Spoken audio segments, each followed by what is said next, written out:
Hello, and welcome to today's webinar, Writing Business Plans to Grow Your Business. I'm Melissa Yari Goldberger, the Vice President of Marketing at NAPW. We'd love to extend a special welcome to our members joining us today.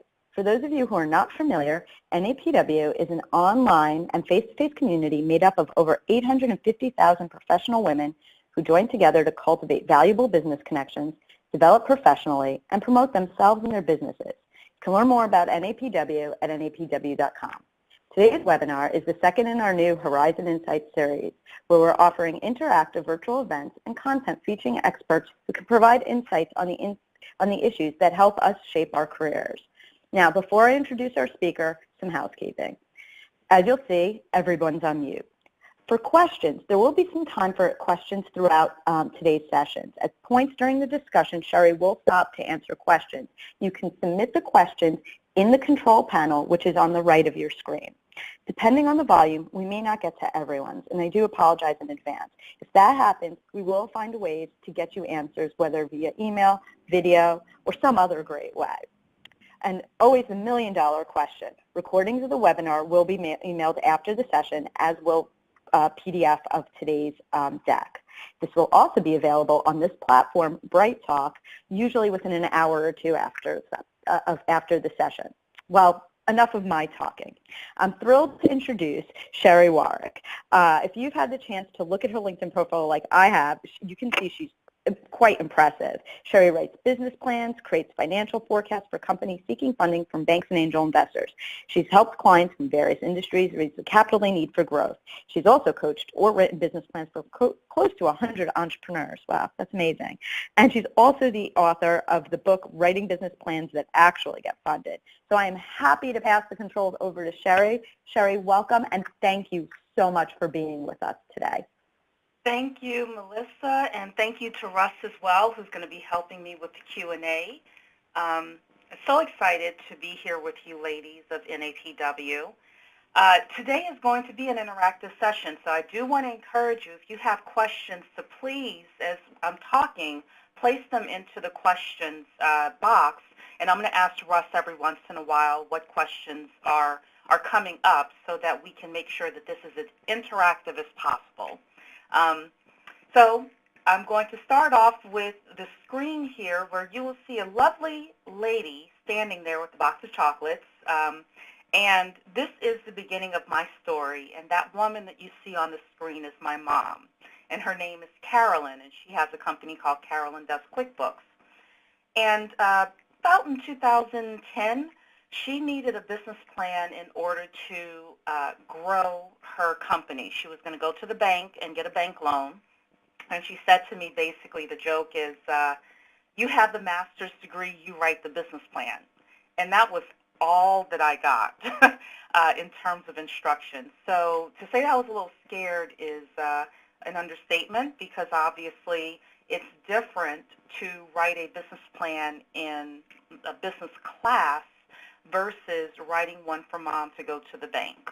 And I put together what I could. I showed it to a gentleman that had 30 years of experience in raising capital, and he said, you know, make these changes and show it to the bank, and the bank said it was one of the best business plans they'd ever read. I do want to take a pause here and say that even if you're not raising capital, today's session is going to be very instructive, because what I do, whether someone is raising capital or not, a business plan is supposed to help the reader become engaged with your business in whatever capacity that you want, whether it's somebody that you are looking to bring on as a board of advisors member or a mentor to your business, or whether it's a way for you to kind of strategize, how am I going to grow this company, or sometimes you may want to hire somebody that maybe is a little out of your price range, and showing them your business plan and saying, hey, look, you can not only be a part of this great startup company, but I'll give you a piece of the business, whether that's equity or revenues. You're able to hire top talent with a great business plan. So my story today is to help you achieve that. And the other thing is, I wrote a book that has been the strategies within this book that I wrote have been praised by Barbara Corcoran of ABC Shark Tank, as well as numerous angel investors and bankers throughout the country. So what I'm telling you is going to be straight talk about writing business plans so that you can grow your business. Now on the screen we have two graphs here in terms of what type of business are you starting. And whenever we start with business plans and thinking about our business, we need to ask, are we starting a lifestyle business or a scalable business? The difference is a lifestyle business is the type of business where maybe you are going to make a couple $100,000 a year, you may have one employee, you want to be able to go and enjoy the soccer game with your kids, you want a lifestyle. A scalable business is you're going to have 1,000 employees in 2 different countries, you're going to really grow and expand.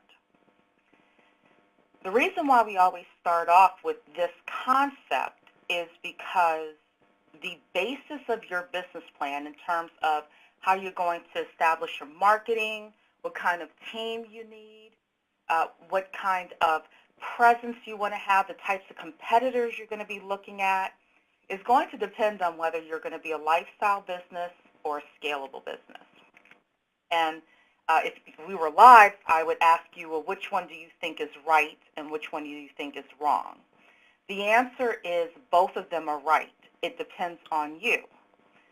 Bigger isn't always better. Not everybody wants to have 1,000 employees. In fact, I tell people employees can be a pain in the neck, okay?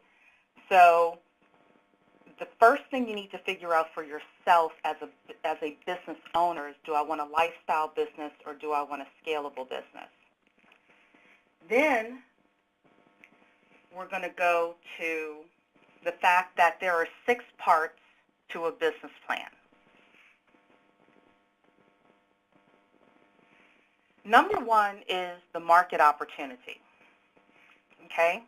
And we're going to go through these step by step. But number 1 is the market opportunity. So how big is the marketplace? How many people do we realistically believe we can capture within the market? Then number 2 is the customer acquisition and retention plan. That's my fancy way of saying, what's your marketing plan? How are you going to get and keep customers? Part 3 is a team. Because even if you're going to have a lifestyle business, you will never be able to run your business by yourself. You're always going to need, for example, a CPA who can help you with your financials, or a lawyer, depending on the business that you have, who can help you with some of your legal documents. So team is vital to our success. Next is competitive analysis. Who is our competition? What are they doing that's better than us? How are we going to have a strategic edge in the marketplace? Then next is financials. And I know some people hate financials, but I have a simple way for you to think about your financials so that you can, if you're not raising money from investors, you don't have to have complex financials. We're going to talk about that. And then, of course, last is executive summary, which is we put everything together into a document. If you're raising funds, you're probably going to end up with a 20, 30, I just did a business plan that I sent off today that was 70 pages. If you're not raising money, a 3 to 4 page plan that you can just flip out and pull out of your desk and read, let's say, on a weekly basis is probably all that you need, okay? With that, Russ, I want to open it up for a question now, if you wouldn't mind, if we have any preliminary questions about what I've talked about thus far. Certainly, Cheree, and this may be one that you come on to later in the presentation, but one of the audience has asked, what if your business is somewhere between the 2 models that you spoke about earlier? Oh, that's a great question, and I've never gotten that question before. I would say you probably are leaning towards scalable. So if it's in between those models, I would say think about where you want to be in the next 5 years. And if you are leaning towards scalable, meaning that right now I'm in between lifestyle and scalable and I'm growing, then you're going to base your business plan based on a scalable business model? That was a great question. Is there a second question that we have? Well, it's sort of moving on from that one as well, Cheree, and once again, you may well cover this, but another one of our audience has asked, it seems like there's also a question of business culture. In other words, when businesses get to a certain size, the internal organization seems to become less collaborative. And so really, I think the question is here is, how do you determine a right size that is both financially viable, yet still collaborative? Ah, great question. Okay, I would say that it's going to, so financially viable is dependent on the financials. There's a certain amount of revenue that you'll make, a certain amount of expenses based on that revenue that you're making, and a certain amount of net profit you want to bring home as the business owner on a monthly or an annual basis. So the numbers are the numbers. In terms of corporate culture, I have seen companies that are 50 people that have a very strong decentralized corporate structure where you don't have, CEOs that never speak to administrative assistants. It's very, very collaborative. I hope that's answering the question in the way that you were thinking, whomever asked that question. But, a company that that I worked with had 50 people in it, and they were making $50 million a year. So just because you have, let's say, 20, 30, 40 employees doesn't necessarily mean you're not making tens of millions of dollars a year. So I hope that helped.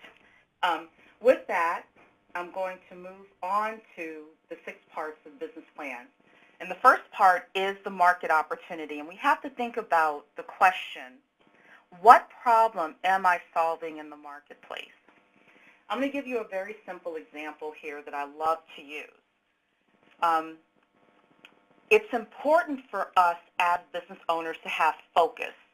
And this is one of my favorite slides in the slide deck. So if we were live, I would say, okay, what do all of these brands have in common? Food Network, Disney, ESPN, Telemundo, and QVC.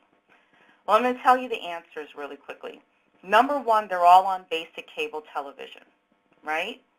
Number 2, they are amongst the most profitable basic cable television brands out there. And number 3, they're focused, and everyone in the market knows what their focus is, even if you don't watch these networks. So if I say Food Network, you would say food. If I say ESPN, you would say sports. If I say QVC, you would say shopping, right? The first thing within a business plan is, what is your focus for your business? What are you going to do better than anybody else? Just like ESPN delivers sports better than anybody else, or, so they believe. So with that market opportunity, market focus, I want to take an example here. Let's say there's a woman named Dana, and she bakes diabetic-friendly desserts. When she does her research, so her hyper-focus, is diabetic-friendly desserts, right? She does her research. She finds there are 19 million diabetics in the United States, and she decides that her company is going to attract 20,000 customers per month. So within the business plan, I'm going to ask myself in this section, do I believe Dana can really attract 20,000 customers? Yes or no? Now, if I'm looking at 20,000 customers and there are 19 million people, you'll probably say, well, yeah, that's reasonable. And what we want to feel as a reader is whatever goal we have is a reasonable goal. That's it for this section. Then we move on to section 2, which is the marketing plan. How are we going to get and keep customers? So let's go back to Dana again. if Dana has dessert, she may do search engine optimization. And all that is a fancy term for someone Googles you and they find you. She might do social media. She might find other influencers that are diabetic, and all an influencer is somebody who has a YouTube channel or a Facebook page that's very popular, and Dana would create an alliance with that popular personality and, that popular person on Facebook and say, hey, would you give a review of my desserts on your Facebook page? That's all influencer marketing is. She could also use retail stores to get and keep customers. She may decide she wants to go to Whole Foods. She may decide to sell on QVC or HSN. All you're doing within the marketing plan is saying, if I want to attract 20,000 customers a month, how am I going to get those customers and how am I going to keep those customers? And the reader of your business plan or you should ask, hey, is this realistic? If Dana does all of these things, should she get and keep her 20,000 customers? That's all we're asking. So with that, we're going to move on to part 3. Dana begins to think about what does it take for her to get and keep customers, and it takes a great team.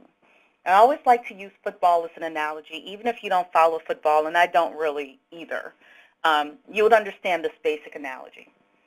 So every football team has offense, defense, and coach, right? The offense on the football team, they score points. Scoring points in your business is making sales. Every football team has a defense. Defense in football is about protecting the goalpost, right? So a defense in your business is paying your taxes. It's making sure that your website is on a good platform so that it's up 100% of the time. It's making sure your legal documents are correct, etc. A coach, which you are as the CEO of the business, is responsible for putting the right players in the right position so that your team or your business can win the championship Super Bowl ring. If we think about this, then we're going to say, who do I need on my team? And these are employees as well as independent contractors, mentors, board of advisors. Who do I need on my team to win the Super Bowl? That's what we're asking. So Dana, for example, she's going to have 3 primary team members. She's going to have Sally, who's the Chief Marketing Officer. Sally's responsible for getting and keeping those customers. Mary is her Chief Operating Officer. Mary is responsible for the recipes and making sure that everything that comes out of there is quality control tested.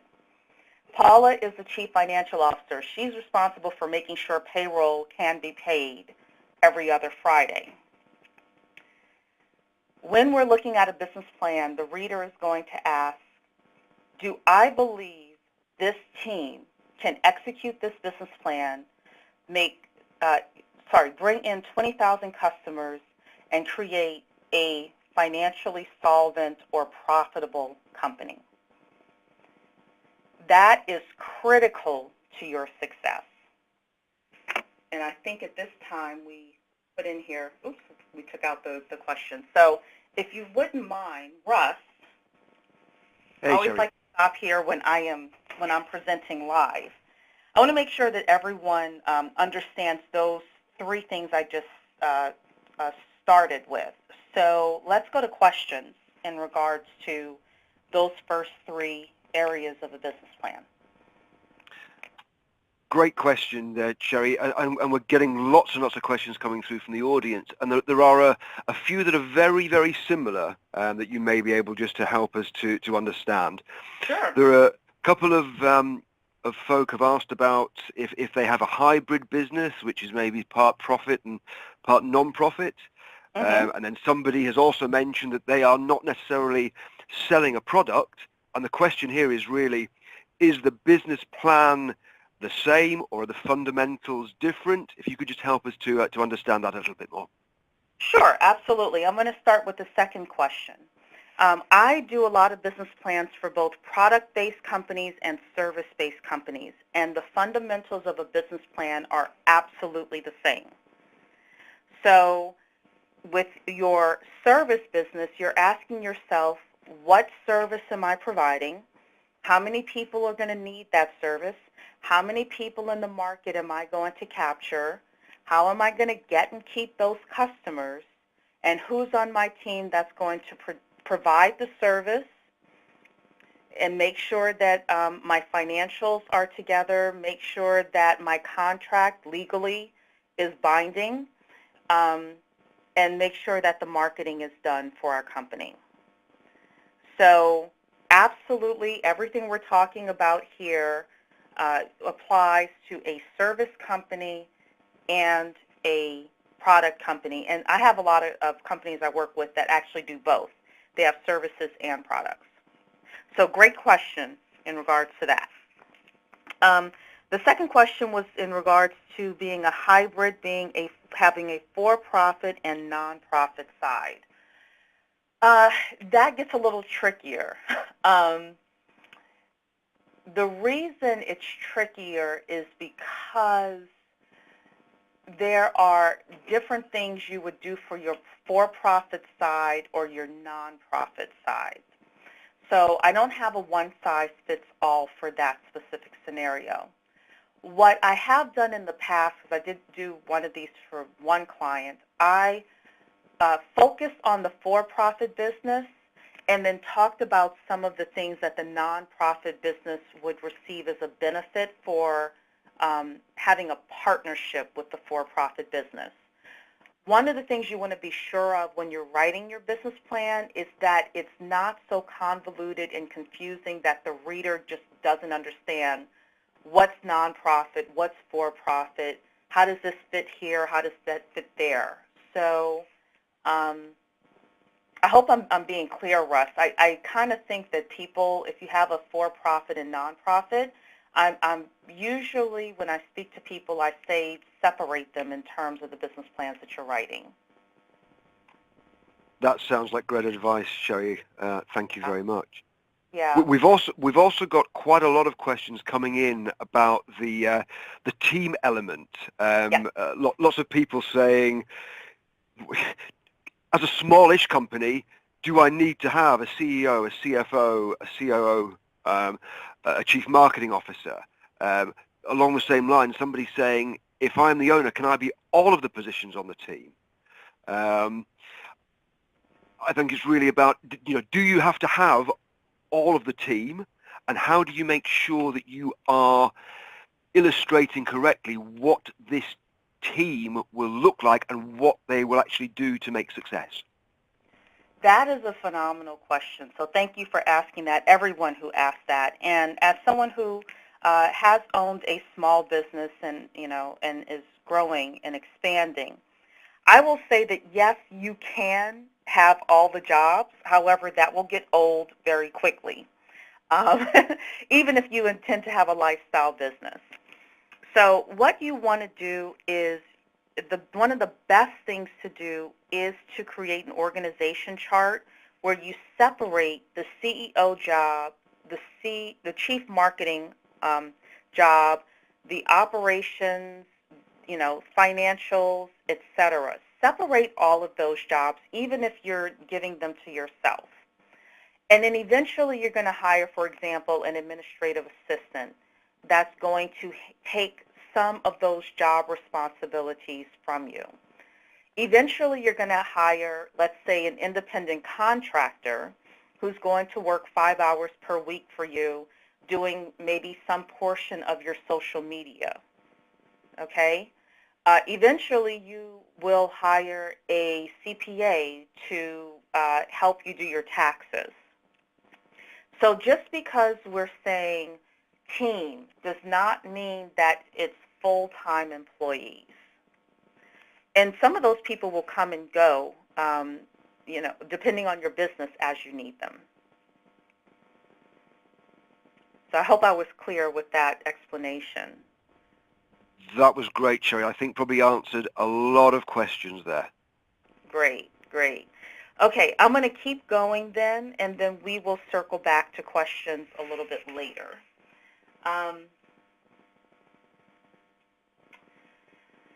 So part 4 of the business plan is competition. And again, we're going back to Dana here. Great business plans don't just don't just have competitors that are exactly like your business. And what do I mean by that? Dana's competition, for example, are not just other diabetic-friendly desserts. The question you want to ask yourself when you're thinking about competition for your business is, what problem am I solving, and how do people solve that problem? So with Dana, she is solving the problem of somebody wants a sweet treat. The question is, how many other ways can people get a sweet treat? So they could choose a sugar-based dessert and just take their insulin. They can choose fruit. There are other options that they have besides Dana's desserts and other sugar-free desserts, okay? Let's say that you have a service business. I'm working with a couple of service businesses right now. Again, you want to ask yourself, how do people solve that problem that I'm offering a solution to? What are the ways that they do that? The reader is going to ask, do you really know who your competitors are? Do you know what their advantages are, or why people would choose them over you? And do you have enough of a competitive advantage that you can get the market share that you're looking for? And one of the things I urge is never, ever underestimate your competitors. I have a personal thing about people saying, well, customer service is my competitive advantage. Everybody says that. Now, you're going to have to be a lot more specific in regards to what's your competitive advantage. So I'll give you an example. Customer service for me is my competitive advantage. However, the way that I describe it to people is, if you call me, I will call you back within 1 business day. Okay? That is how you define your competitive advantage. So competition and understanding your competition and understanding what your competitive advantage is very important. So let's talk about some advantages that you could have. Let's say you have a specific type of equipment that makes you much more efficient. You could have cash. You could have a resource such as, let's say, a board of advisor member that can introduce you to the majority of your top prospects. Dana, for example, could have purchase orders from Whole Foods. You know, past sales is a great competitive advantage. You might already have established customers. You might already have media coverage. So again, understanding what your competitive advantages are is key to your success and the business plan. Oh, looks like we got things a little mixed up here. All right, so part 5 is our financials. I do this little joke here, if you hate numbers. Your Honor, my client pleads not guilty to tax evasion by reason of math phobia. I have a lot of people that come to me that either are scared of numbers or they don't quite know how to pull their numbers together. And I'm going to make it super easy for you. This is if you were not going for funding. There are only 2 numbers you need to know. What are your revenues and what are your expenses? What's your revenue goal and what's your expense goal? The 4th primary things that usually cost the most money is salaries. So with salaries, you want to go back to your team section. And salaries can also include your independent contractor payments that you're paying out. How much money do you need to pay out to people or your team? Number two is the cost to produce the product. You may have an operations section, or you may get a quote from your manufacturer or something like that. How much does it cost to actually produce the products that you're selling? Number three, advertising and marketing. Even for people who say, oh, I have a 100% referral-based business, you're probably going to a networking event, chamber events, things like that. So including that advertising and marketing cost in there. And you would get that from the marketing section. So how did I say I was going to market my business? Let me put some dollars towards that. If I say I'm going to this networking event, I need to actually say how much it's going to cost for me to get in. If I'm going to do a trade show, whatever it is I'm going to do. And then next is technology.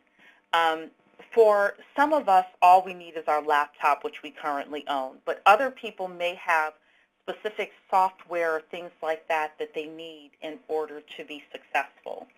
So you want to include your technology expenses if it applies to your business. I have a client, or I always tease each other. I talk with her once a month, and every month I ask her one question. Her revenue goal is $50,000 a month. I say, did you make $50,000 a month? She tells me yes or no. Her expense goal is $35,000 a month. I say, did you spend less than $35,000 a month? She says yes or no. That is as simple as it needs to be. It doesn't need to be overly complicated. So my goal and my vision is to help 1,000 entrepreneurs raise over $1 billion to grow their business. Even if you, again, don't need to raise money, and I don't take raising money lightly. A lot of people don't need to. I hope that I said something today that will kind of get your wheels turning in regards to how you can write your 3 to 4 page business plan so that you can grow your company. And with that, I'm going to take additional questions from Russ. Thanks, Cheree, and you obviously have covered a lot of information there. That there are a few questions that have come in that are very relevant to the financials and to the salaries there that you mentioned towards the end. So in terms of, I think you've possibly asked this, but how different will the plan that any of us are looking to write be if we are looking for, could be venture capital, we're looking for a bank loan, or we just want to make sure that we're being shown as having a sustainable and scalable business? Okay. So I would say that, first of all, the financials would be a lot more in depth than what I showed if you are going after capital. You would need to show a detailed profit and loss statement for 3 to 5 years, depending on the type of business that you have. You would need to show something called a break-even analysis, which says how much money does it cost for you to keep the lights on. You would need to, depending on the business that you have, show a balance sheet, which it talks about the net worth of the business. I also like to put within my business plan financial section a customer acquisition cost, meaning how much money does it take for me to actually get that customer through the door, and then how much money do I expect them to spend with our company, so that I could know for every $5 that I spend in acquiring this customer, they typically spend $30 per year with us, okay? So that I can know that there's a positive return on investment or ROI with that. If you are going after funding, then obviously you would need a 30-page to 40-page business plan. You would go a lot farther or a lot more in depth in regards to the team. Within the team section, I would talk about the people that I want to hire, what their skill sets are going to be, what kind of degrees would they have, what their job responsibilities would be. How am I going to judge their performance? So, for example, that chief marketing officer, I might say that one of the ways I would judge their performance is if they get 100,000 unique page views per month to the website. So we would go a lot more in depth for each of those sections of the business plan if we were raising capital. Excellent. That does clear that. We're still getting a few questions in there, Cheree, that people are asking you. How much expenditure do I need to show my business plan? Is this, if I've got a business that is currently running, and I'm looking for additional funding, do I have to make sure that all my figures add up? If, on the other hand, I'm looking at launching a business when I am trying to make suggestions and trying to make some sort of educated guess at what my expenses and my revenue will be, once again, does that change the different complexities of the business plan? Yeah, so you asked two different questions. First is about the startup, and second is about an already operational company that wants to grow. For the startup, there are certain expenditures that you can actually find out. You can, for example, let's say you want to open up a retail store. You can go and visit some locations and put them into a website called loopnet.com.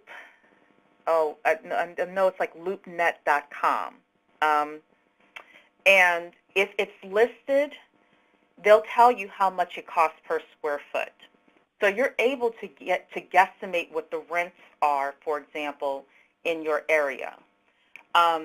You're also able to contact some insurance brokers, for example, if you have a product with maybe some product liability issues. You're able to get quotes from certain professionals, especially if they think they're going to get your business. If you are if you're starting a company that is going to do a lot of social advertising, you're able to create a budget, and you're actually able to go into Facebook, for example, and get an estimate of how many people will see your ad for that dollar amount. So there's a lot of research that you can do where you can get very, very good educated guesses. If you're looking at your team and the salaries, you're able to go on certain salary sites and get an understanding of how much it would cost to bring that person on. So I would say don't necessarily be scared of that. There are ways for you to do some educated guesses, and then from there you would say, how much in revenue do I need in order to justify these expenses? For companies that are already operational and they're looking for money to grow, the way that we approach the financials is, you say you want to grow. Currently, you are at $10,000 a month and you want to grow to $50,000 a month. What marketing do you need in order to grow to $50,000 a month, and how much are each of those marketing tasks going to cost you? Okay? What do you need in terms of teams, or who do you need, in terms of a team to grow from $10,000 a month to $50,000 a month, and how much are those people going to cost? Do you need additional software? Do you need additional equipment? That's what you're trying to prove to the reader. And then the second thing you want to prove to the reader is how long it's going to take for you to ramp up from $10,000 a month to $50,000 a month. Is it going to be 6 months? Is it going to be a year? How long is that going to take for them to see that you have reached that goal from $10,000 to $50,000 a month? And I hope that was clear. Russ, you can let me know if I confuse people. No, Cheree, I think that what is fascinating is we've got so many fantastic people who have dialed into the webinar, and what's becoming quite apparent is that we have those who are currently running businesses, many of them successful and looking for some information, and we have others who are really starting things off. So what I'm going to try and do, if I may, is we will sort of move around a little bit. We have somebody who's listening who says that they've never started a business before. They're really the first chance. They've got an idea, they've got a passion, they want to see it come alive. They're hearing so much great advice on the webinar today that they're getting a little bit confusing me. They're hearing other great advice when they're out there speaking to people, and it's stalling them. So the long convoluted question is there one step to starting a business? Is it getting the business plan right? Is it having a website before you have a plan? Where does this person start? Oh, well, first of all, I want to say that it's very, very understandable to be confused because you're listening to multiple voices, and I definitely understand that. I would say that the first step is to get clear about who you are, what service or product you want to provide, and who you believe would want to purchase that product or service. And then my second thing is to focus on getting your first 10 customers. So I'll tell you a story. When my mother first started her bookkeeping business, she was very nervous at the time. And I said, you know what, Mom, don't focus on making, $100,000. Focus on just getting 10 clients. And you know what happened when she did that? She was very clear that she was just going to focus on QuickBooks as an accounting software. She went to networking events and said, I'm a bookkeeper. I only do QuickBooks. If you need help with your QuickBooks, let me know. Her goal was to get her first 10 clients in 6 months. She did it in 3.5 months. When you become crystal clear about your message and you're able to articulate it and you have a goal in your head, simple goal, I will tell you that things will happen. I have other stories like that. So that would be that would be the advice I would offer. Brilliant, Cheree. I think there'll be lots of people that is really helping. Obviously, you can see that it may be very, very confusing and a difficult place to start with, which is excellent. If I could therefore ask a question that from somebody who's obviously a little bit further down the line of continuing to grow what appears to be a successful business, and they're really looking at advice. We've talked a little bit. You've mentioned about the importance of the financials, the importance of making sure that if you're looking for investment, that you need to provide certain information. Where would somebody go? Any ideas where they could actually look for investment if they're out there trying to find somebody? Oh, wow. That's the million-dollar question. So I will tell you that the clients that I have seen that have raised money the easiest are the ones that currently have a business and they start talking to their current customers about, hey, I'm thinking about expanding this business. And I might be looking for X amount of dollars in order to do so. And one of their current customers says, well, I have that money. If you get a business plan to me and I like what I see and my lawyer, whomever approves it, I would give you the money. I have seen that multiple times. That is the best way to find an investor. The second best way is to start going to people you know, whether it's other successful entrepreneurs, people in your church. Just start talking about your business to people. You'll be surprised. My joke is the person with the Lexus is probably not the person with the money. The people with the Fords typically are. So don't judge the person just because they don't drive the fanciest car or live in the fanciest house. there are banks these days are not offering huge amounts of interest. So if you have the type of business where it's pretty stable and you're able to offer a person 10% interest on their money, you may be surprised who's interested in investing in your company because they're not getting that from the banks. Excellent, Cheree. That's really good. Mm-hmm.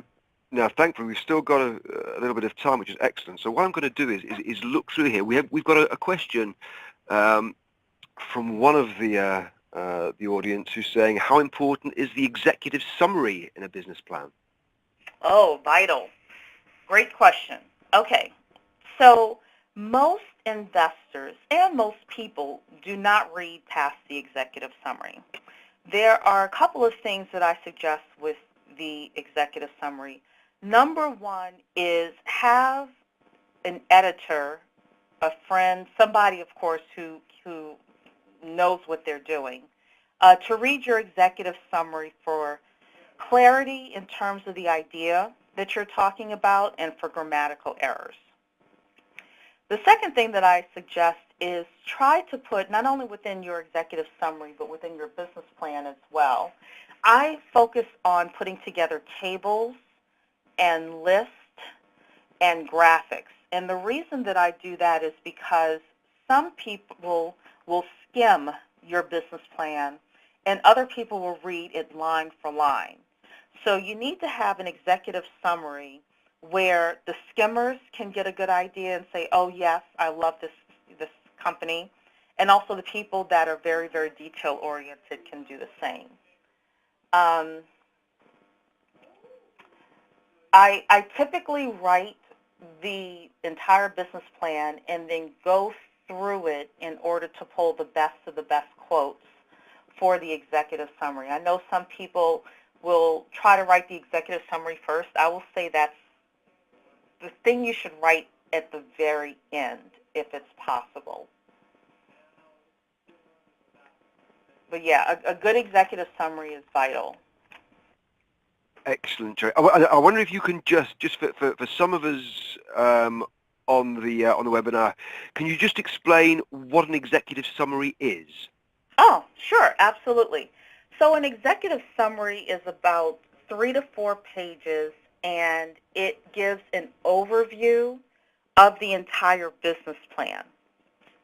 Within the executive summary, I will talk about the market opportunity, the marketing plan, who's on my team, what technology needs that I have if I'm growing, what are my financials and what are my overall financial assumptions, who are my competitors, what's my competitive advantage. So I take those areas from the business plan and I sum them up into what's called an executive summary. And like I said, typically 3 to 4 pages is all you need. Excellent, Cheree. Thank you for clarifying that. Mm-hmm.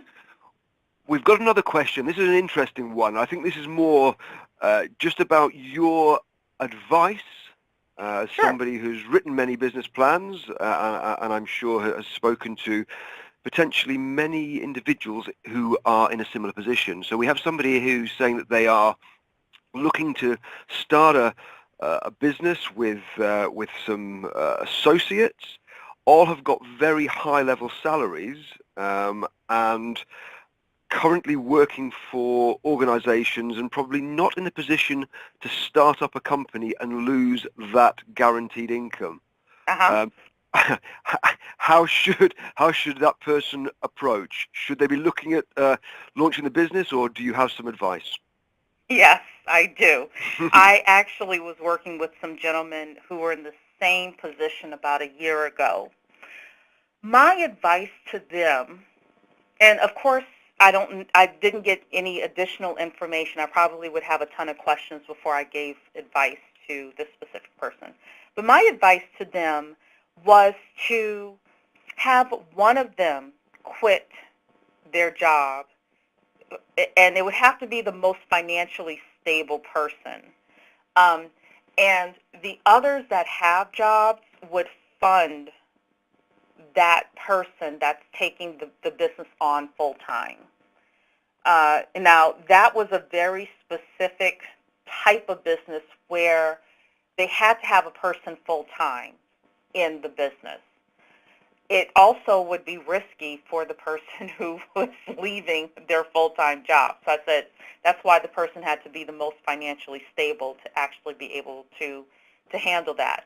The other thing that this other company had was they already had customers that wanted to hire them, but they didn't have enough for all 4 executives. But they didn't have enough opportunity for all 4 executives. They only had opportunity enough for one person to go and actually start the business. If you say, you know what, we don't have enough business yet, or you know, we're not ready to make that commitment, then I would say, is this something that all of you can do in your evening hours or on weekends? Is this the type of business where everyone can dedicate 10 hours a week? Now, if you have 4 executives, you have 40 hours a week that's being dedicated to this, which ends up being a full-time person. Can you coordinate your lunch hours, for example, where one person takes lunch at 11 a.m., one at 12, one at 1, and one at 2, so that you're doing business at different times of the day? You could have something like a Ring Central telephone number where between 11 and 12, if somebody calls the business line, it goes to person number 1. And then 12 to 1, it goes to person number 2, et cetera, et cetera. I think that creativity is required for a situation like this. And I might not have given that person what they need because I don't really know what their, you know, what the business is and what each of their situations are. But hopefully I gave a couple of potential ideas for them. No, fantastic, Cheree. And once again, appreciate it. It is difficult. We've got so many questions that have come in that obviously we're not going to get a chance to get them all answered live at this very moment. We've probably got time for one more question. Okay. And I think that if we can do one going actually back to the business plan itself, you've really given us a great idea of the stages of what we should be looking at. We've got somebody who's asked, how important is a mission statement in your business plan? Okay, I'm going to be honest. I'm not a fan of mission statements. I believe that most mission statements don't really say anything except a bunch of hyperbole. If you feel like your mission statement is very important and very personal to you, then great. Absolutely use it, place it within your business plan. If you are struggling to write your mission statement, I don't personally think it's vital to your business success. I know I'm going against the grain there, but it's what I believe. And I've gotten plenty of people funded with no mission statement. I think that's quite possibly the the best way of saying that, Cheree. If you've had it, people who've actually been successful have got that money. Absolutely excellent. Oh, absolutely. Well, Really look, good. a person who is willing to give you $500,000 doesn't care about your mission statement. They want to know how they're getting their money back. And the way that they get their money back is, do you have enough of a market opportunity? Do you have a product or service people are going to want to buy? Who's on your team that's going to actually help you run this business and make it successful? And what are the financials going to look like? Are you going to be able to take that $500,000 and grow it into $5 million? So therefore, you know, a mission statement is nice, but it doesn't really fit into what their question is at the end of the day. And I will say this as well. Even if you aren't going after funding, even if you're not looking for an investor, the greatest investor in your business is you. The reason for that is you are spending your time, which is very valuable, and your money, which is just as valuable, in order to make this business grow. So you have to ask yourself, what kind of return on investment am I looking for my business? What's important to me? And taking all of those questions that I asked in terms of what's the market opportunity, how many people do I need to have in order to reach my revenue goals, how am I going to get those customers and keep them, who do I need to have on my team, what's my competition, how much money do I need in order to reach the next level, whatever that means for you. Asking yourself, is the time that I'm spending and the money that I'm spending going to get me what I want at the end of the day? And if the answer is no, then you've just answered the greatest question that you're ever going to ask in regards to the business that you're running. Cheree, that is fantastic, and I know that there are so many more questions that are still coming in, but as we're getting on with time, please allow me to hand back to Melissa.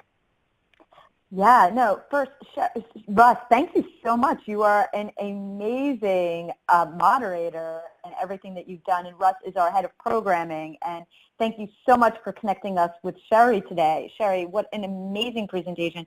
I can see more and more questions coming in, and we will make sure these get answered. To help make sure you get answered, and there's a lot of, everybody's looking for a little bit more of a deep dive, we're going to send the replay. We will also send the slides, but further, we will also send an ebook, a glossary, and a couple of examples of business plans, and to make sure we can help you.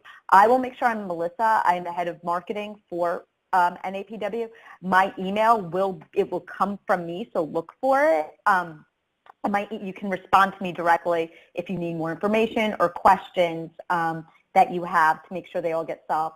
The replay will be sent tomorrow, and the additional content will probably come next week because we're going to look at all your questions and assemble it for you, because this is just so amazing.